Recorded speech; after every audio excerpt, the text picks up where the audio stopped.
Со така наречените бомби кои ги објавуваше Заев, но и сегашните на ЛЧК, јасно се гледа дека премиерот го штити криминалот на ДУИ, обвини од Алијансата за албанците. Заев и СДСМ молчат и се однесуваат игнорантски кон овите прислушкувани разговори и не создаваат никакви услови за гонење на високи функционери кои го прекршиле законот. Исто така, од последните прислушувани разговори се слуша и скандалозниот разговор меѓу лидерот на партијата Али Ахмети и Садула Абдураков, кои говорат за прикривање на убиец кој бил невин човек, а од тоа од нив се побарал актуелниот вице-премиер за европски интеграции Бојар Османи. Исто така има разговори каде се зборува како да се поништи и процесот на пописот 2011.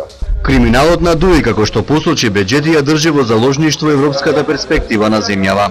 Нека се реформира и нека го чисти политичкиот криминал од владата, пред владата да се реформира од страната на народот. Лицето Аш од Кичево или познат на јавноста како ЛЧК, бомбите преку Фејсбук ги објавува од Чикаго. Тој пред известно време посочи дека бомбите ги објавува по наредба на осудените од диво населје и го предупреди премиерот Зоран Заев да внимава на осудените за овој случај. Месецов основното јавно обвинителство достави кривична пријава до Кичевското обвинителство против лицето ЛЧК за неовластено прислушкување и тонско снимање.